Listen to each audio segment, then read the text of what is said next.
Nagpatuloy ang referee, maaari niyong gamitin ang anumang paraan sa pakikipaglaban maliban sa sadyang pagpilay o pagpatay. Nagbigay siya ng hudyat, magsisimula na ang unang qualifying match. Maraming mandirigma ang sumugod para palibutan si Deseo.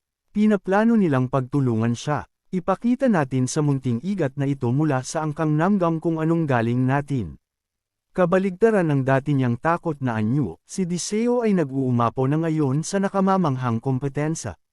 Ginamit niya ang kanyang naglalakihang lakas para pabagsakin ang isang babae sa isang iglap, nang walang awa. Hindi mahalaga na siya si Gia Katsuong, ang numero 1 kagandahan ng Hyubei. Di nagtagal, ang pangkat na sumugod para pagtulungan siya ay hindi man lang siya madapo ng daliri. Kaya kayong lahat ng inyong si Deseo. Sa isang saglit, nalinis ang sahig ng arena, at siya na lamang ang naiwang nakatayo. Ikanalit ni Li Quen ang kanyang kamao, ibinaluktot ang mga tuhod, at sumugod ng diretso kay Deseo. Deklare niya, dudustain kita. Nagpakawala siya ng malakas na suntok, pero mabilis na nakailag si Deseo. Isang kawawang lalaki sa tabi nila ang nakasalo ng buong puwersa ng suntok na iyon. Hindi natinag, nanatiling kampante si Li Quen. Hindi kita hahayaang makatakas, kitang-kita ko ang susunod mong galaw. Nag-swing ulit siya ng kamao, at muli, madaling umiwas si Deseo. Isa pang malas na kaluluwa ang tinamaan at tumalsik sa hangin. Sumigaw ang lalaki, sira ulo ka. Ang dalawang lalaking nasa lupa pa ay tumingin ng may katatakutan. Kung tatamaan mo siya, asintahin mo ng diretsyo. Bakit kailangan mo pa kaming idamay? Habang tumatakas si Deseo, ang dalawang nagrereklamo ay nakatikim ng kamao mula kay Li Quen. Nagdilim ang mukha nito habang humahabol. Tatalunan kita. Lumingon si Deseo at nagtanong, mukhang hindi ka nagte-text nitong mga nakaraang taon. May gintong liwanag na nagmumula sa iyo, monghe. Mukhang ang Vajra Indestructible Divine Art ay halos ganap ng sumanib sa iyong katawan. Binilisan niya ang paghabol kay Deseo habang sumisigaw, huwag ka nang umiwas at lumaban ka ng tapat, young master. Sumulyap pabalik si Deseo, pinagpapawisan ng malamig habang nakikita ang nagngangalit na kamao sa likod ng kanyang leeg, pero muli, siya ay naging manunood na lamang habang may ibang nagiging biktima sa kanyang pwesto. Ang lalaking iyon ay nagpaikot-ikot sa hangin habang si Deseo ay patuloy na tumatakbo para sa kanyang buhay. Umiwas siya muli. Patuloy na nag-swing ng ligaw si Li Quen at lahat ng nasa paligid ay nadamay. Isang lalaki ang nasuntok sa mukha. Isang pa ang tinamaan sa likod. May isa pang pinatalsik. Tanggapin mo na lang kasi ang tama. Pero si Deseo ay nakangiti pa rin, hindi man lang natitinag. Pagdating sa mga teknik sa paggalaw, kampante akong walang makakahuli sa akin. Alam mo ba kung gaano ko katagal sinanay ang aking footwork? Pinanood ng binatang may kayumangging buhok ang buong magulong eksena. Anong kumpol ng mga tanga? Nakita ni Xiaoding na napaka-boring nito. Ang isang tao, ginagamit ang lahat ng lakas para umiwas, at ang isa naman ay para umatake. Sa takbong ito, mapapagod din silang dalawa kalaunan. Nagliwanag ang kanyang mga mata. Samantala, nagtatago ako sa mga mahihinang kalahok, iniipon ang aking lakas. Binunot ni Xiaoding ang kanyang espada, at 3 na lamang sila. Ang kailangan ko lang gawin ay pabagsakin ang isa sa dalawang iyon, at uusad na ako sa main tournament. Inihampas ng monghe ang kanyang paa sa lupa. Nakakainis na ito. Pagkatapos ay ibinuhos niya ang lahat ng kanyang lakas sa kanyang kaliwang kamay, at pinakawala ng 100 Steps Divine Fist Technique. Napabuga ng hininga si Deseo. Wala nang paraan para maiwasan pa ito. Habang ang atensyon niya ay nakatuon kay Li Quen, isang figurang may espada ang sumugod paarap, umaungal. Suko na, nagdilim ang ekspresyon ni Deseo habang likas na binubunot ang kanyang espada. Ako ang target mo, hindi si Li Quen, di ba? Biglang natanto ni Li Quen ang mapanganib na sitwasyong nangyayari. Nag-atubili siya, nag-iisip kung tatalon ako sa pagitan nila ngayon, siguradong mahahati ako sa dalawa.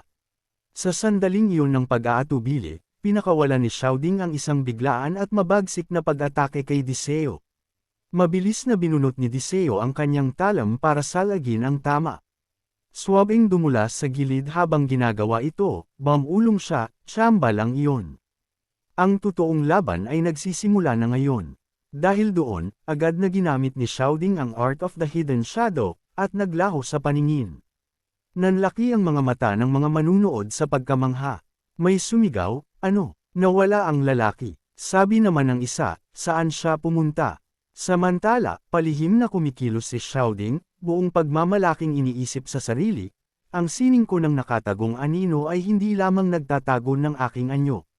Ganap nitong binubura ang aking presensya. Tumalon siya sa hangin, ibinabagsak ang kanyang espada ng direkta sa ulo ni Diseo, sumisigaw, tapos ka na. Ang lalaking ito ay kasing dulas ng igat. Naramdaman ni Diseo ang kaguluhan sa hangin sa paligid niya, at agad na itinaas ang kanyang espada para harangan ang atake. Tulalang-tulala si Xiaoding.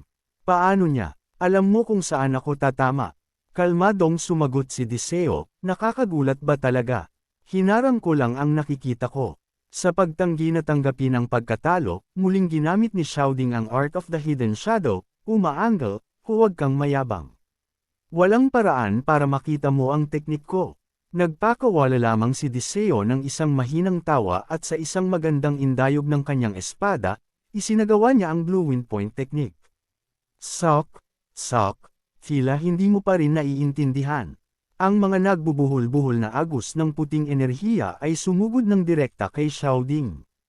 Napatingin si Xiaoding sa kanyang mga kamay, ang kanyang mukha ay puno ng gulat. Ano ba ito? Hindi na ba ako invisible? Kalmadong saad ni Diseo, pinag-isipan ko ng mabuti ang paghahanda para sa laban ko laban sa ikatlong kapatid. Gaya ng nakikita mo, marami na akong nakabisadong martial arts. Nang marinig ito, napuno ng galit ang puso ni Xiaoding. Nagpakawala siya ng isang galit na ungol at inilabas ang Fierce Tiger's Destructive Strike. At anong pakialam ko riyan? Sinagot ito ni Diseo sa pamamagitan ng mabilis na pagsasagawa ng Blue Wind Touch Technique. Inilulunsad ito para harangin ang atake ni Xiaoding. Tumama ang teknik sa target nito, at napasigaw sa sakit si Xiaoding. Nang walang pag-aalinlangan, pinakawalan ni Diseo ang Raging Wind para tapusin ang laban.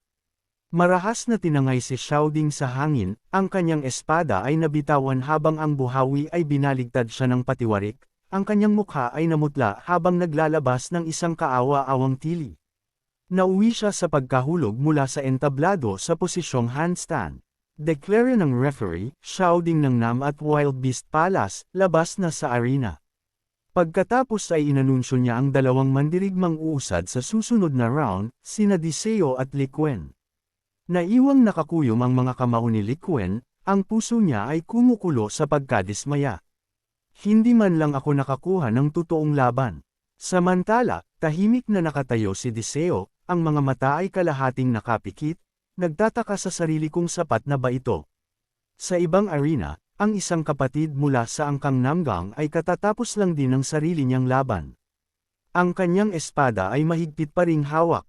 Ang kanyang huling kalaban ay nakahandusay at walang malay sa lupa habang umaalingaw-ngaw ang boses ng referee, idinedeklarang tapos na ang laban. Napapalibutan siya ng mga katawan ng kanyang mga natalong kaaway. Anunsyo ng referee, ang tanging mandirigma mula sa angkang Namgang na uusad sa susunod na round ay ang ikalawang Young Master. Samantala, sa infirmary, si Jie Katsuong ay nakahiga sa kama, nanginginig ang buong katawan. Bumubulong siya ng mga salitang hindi maintindihan. Sa kanyang panaginip, sinusugod siya ni Diseo ng may nakataas na kamao. Ang kanyang mga mata ay pikit na pikit, basa ng pawis ang kanyang katawan. Bigla siyang napabalikwas sa gulat, nakahawak sa mga kumot at sumisigaw, ang ulo ko. Ang ulo ko. Agad niyang hinawakan ang kanyang ulo, sinusubukang pakalmeyin ang sarili. Panaginip lang iyon, pero isa na ayaw ko nang maalala. Bigla, isang estranghero na may nakakatakot na tingin ang lumitaw sa harap niya. Malamig ang boses nito, kaya ikaw pala iyon. Ang babaeng pinili ng aming Young Master. Pagpapatuloy ng lalaki sa patag na tono, marami na siyang dinalang kakaibang bagay noon, pero ito ang una. Napaupo si Jie Katsuong sa kanyang kama, ang mga kamay ay magkadaop habang nauuto. Ito ay, ngumising ng tuso ang lalaki. Una, huhuberin mo ang lahat ng iyong damit. Namutla ang mukha ni Gia Katsuong habang mabilis na nagtatanong, ano? Bakit biglaan? Malamig at nananakot ang tingin ni Son. Nang dumating ka rito, ang katawan mo ay puno ng sugat at nangangailangan ng masusing pagsusuri. Nang inig si Gia Katsuong habang nakikinig sa babala ng babae. Kung matuklasan naming especially iyak ka, hindi kami mag-aatubiling tapusin ka. Kung may itinatago kang anumang sandata o lason sa iyong katawan, susunugan ka namin ng buhay sa mismong lugar na ito. At kung ginamit mo ang yaman o katayuan para mapalapit sa amin, humanda kang malunod sa isang kawa ng aming pinakamatapang na timpla. Sa sandaling iyon, napuno ng pagsisisi si Gia Katsuong habang umaagos ang mga luha sa kanyang mukha. O hindi ko na sana pinuntahan ito, tito. Patawad po, naisip niya, naaalala ang galit na ekspresyon ng kanyang tito habang nagbibigay ng mahigpit na babala. Binalaan kita na lumayo sa angkang Namgang. Bigla, isang sigaw ang sumabog sa labas ng pinto. Ano ba ito? Sinipa ang pinto at bumukas ito ng malapad, at doon nakatayo si Hoya, umaalingaw-ngaw ang boses. Kaya ikaw pala ang malanding babaeng nambibighani sa aming kaibig-ibig na young master, ha? Sabay silang itinuro ng dalawa. Ikaw nga, ganap na nawala ang poise ni Gia Katsuong. Nagmamadali siyang bumaba sa kama, nagtatanong sa gulat, ako. Seryoso ba kayo? Nagpatuloy si Hoya sa kanyang interogasyon. May utang ka ba? Agad siyang sumagot, wala po. Agad namang nagpakawala ng isa pang tanong si Lian Yen. Nag-aral ka ba ng 4 books, 5 classics, ang Analects of Confucius, at bihasa ka sa politika, diskarte sa militar, at etikete sa palasyo, tama? Tumango siya ng tapat. Opo, tama po. Malawak na ngumiti ang dalawa at nagdeklara, pasado ka na. Lumingon si Shuang Nan at malumanay na nagsabi, sige, kung gayon. Oras na para umuwi. Bago pa siya makapag-react, hinablot ni Hoya ang kanyang pulso at nagsimulang kaladkarin siya palayo. Nautol siya, ang tahanang sinasabi nyo. Doon ba sa Hoot? Agad silang sumagot, anong sinasabi mo? Pupunta tayo sa Lamlong Hall sa loob ng Namgang Estate. Siyempre. Nang marinig ito, nagpanik siya. Bakit kailangan kong pumunta roon? Sabay-sabay na lumingon ang tatlong babae, nakangiti habang sumasagot. Dahil simula ngayon, pamilya ka na. Litong-lito pa rin siya. Ano? Habang patuloy silang nagpapaliwanag, hindi ba ang young master mismo ang nagbigay sa iyo ng palayaw na Big Head number 1? Inamin niya ito, pero nalilito pa rin. Opo, nangyari nga iyon. Pero anong kinalaman yun? Nagliwanag si Hana. Iyon na ang lahat ng dahilan na kailangan namin. Nakitang nag-aalinlangan pa rin siya, nagbago ang kanilang buong anyo. Bumaba ang kanilang mga boses at ang kanilang mga mata ay naging nananakot, dahilan para manginig siyang muli. Sasama ka sa amin, di ba? Kahit nanginginig pa rin, nag-ipon siya ng lakas ng loob para magsalita. Bale, kung hindi ako babalik sa Hubei at mananatili rito. Ikinuyong niya ang kanyang mga kamao sa harap ng kanyang dibdib. At magtatrabaho ako ng mabuti. Maaari ba akong matuto ng martial arts? Naalala niya ang mga pagtutol ng kanyang mga kamag-anak noon. Sino ka sa akala mo para magnais na matuto ng martial arts? Ang tanging trabaho mo ay magpakasal sa isang mabuting pamilya.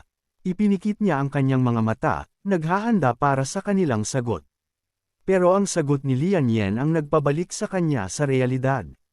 Huwag kang mag-alala sa anumang bagay.